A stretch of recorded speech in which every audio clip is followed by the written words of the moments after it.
Hello and welcome to my channel. In this video, I'll be sharing how I made thrifted teacup wedding favors, including overall assembly and cost. Let's get right into the video. This wedding DIY is pretty self-explanatory, and honestly, anyone can do it. The main purpose of this video is to inform you of the logistics involved in this project and things I wish I'd known before doing it. From a production standpoint, it's easy to put together, but it takes time. You will need to plan this one in advance because it takes a while to thrift all the teacups that you'll need. I started thrifting teacups at least a year before my wedding and still had to make some last-minute runs to the thrift store because I was 10 or 15 teacups short of the amount that I needed. To start, just thrift as many teacups and cute mugs as you can find. Just make sure you don't spend too much per cup because in the future you'll be spending additional money on the contents as well. As a rule, I tried to find cups that were $1 or less. As the wedding drew closer though, I did break this rule and paid $1.50 to $2 per cup. The overall cost probably averaged out to be $1 to $1.50 per cup because I found quite a few for 50 cents.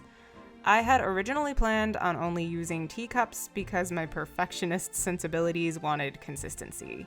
But there are actually a lot of cute and dainty mugs out there as well. It's okay if you have an assortment. Some of your guests would rather have a mug anyway.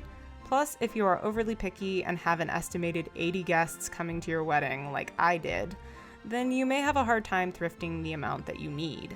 This might go without saying, but I'll mention it anyway. When thrifting teacups, always examine each one carefully before purchasing. Many are in perfect condition, but older teacups will sometimes have stains, chips, or crazing, which are tiny cracks seen in a web pattern throughout the glaze of a piece. Next, you need to decide what should go in the teacups.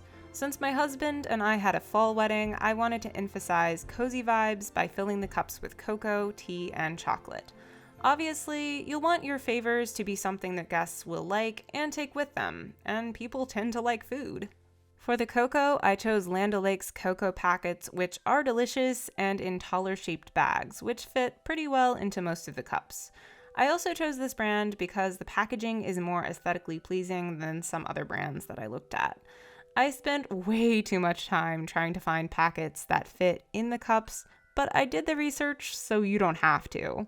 I also did a quick search and found Ghirardelli cocoa packets that appear to be in similar shaped packaging, so that may also be an option if you prefer that over Land O'Lakes. I got married in October of 2021, and at the time, Land O'Lakes was updating their branding. The box on the far right has a packet with their new and current brand, while everything else is the older logo. Here's a quick rundown of specific items I put into each cup. I used an assortment of Ghirardelli squares, Hersheys chocolate, Lindor Truffles, Werthers Caramel and coffee candies, and assorted tea. Each cup had one cocoa packet, at least one of each chocolate, one of each type of tea, and 2 or 3 of the caramels. Random fact, I used these particular caramels because my grandpa, who wasn't able to attend my wedding, always kept a dish of them in the sitting room at his house, and they remind me of happy memories visiting him at his farm in North Carolina when I was growing up. When choosing what to put in the cups, you don't need to have memories associated with the items, but it's a nice touch if you do. Not necessarily for everyone else, but for yourself. I've included a list of the items I used in the description below. Obviously, you can put your own spin on this and don't need to copy me. Next is assembly. Unless you want to do all of this yourself, which I really don't advise, then you'll need to plan a day with some friends or family to create an assembly line. My mom, matron of honor, and 2 of my bridesmaids helped out, and I was so thankful. Plus, it was a lot of fun just hanging out and doing a project together before the wedding. Each goodie bag was finished with a cute tag that said thank you and a curly gold ribbon. For storage, I stacked them carefully inside cardboard boxes, and the bags acted as a buffer between each cup. You still need to be really careful because the plastic isn't padding, and stacking too many can cause ones on the bottom to get damaged.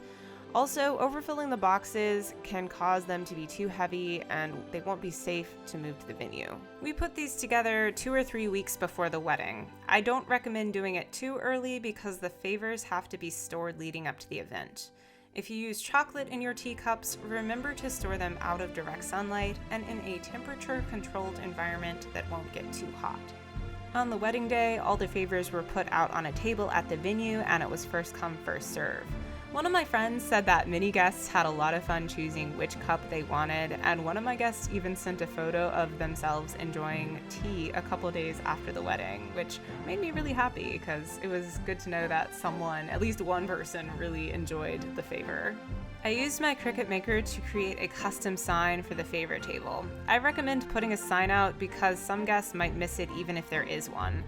That being said, do expect to have leftovers. Even if your favors are popular with most of your guests, some just won't want one, or they won't realize favors are available unless it's announced or they are prominently placed. I think I had 15 or 20 favors left over, which is actually less than I was expecting. I wasn't sure how well they would be received because they are pretty unique. Oh, you would have to film the one that's like oddly shaped. But it's pretty. I'd like to point out that if you're planning a budget wedding and are looking for a cheap favor, this definitely isn't the one. A quick web search will reveal that most couples spend $1 to $5 per favor at their wedding. These teacup favors average out to be $3 to $5 per favor.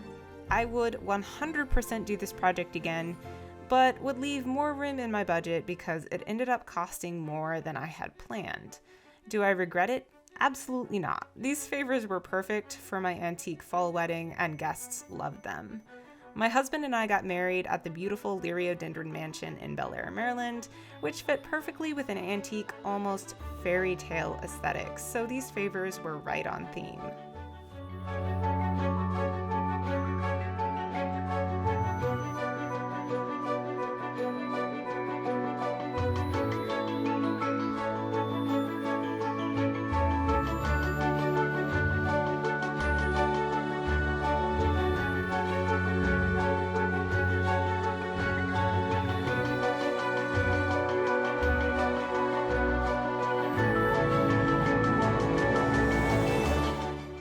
There are many ways to change this favor to match other aesthetics. I could see this concept being used for a spring or summer wedding where each cup is filled with a small plant, such as a succulent or maybe a packet of flower seeds.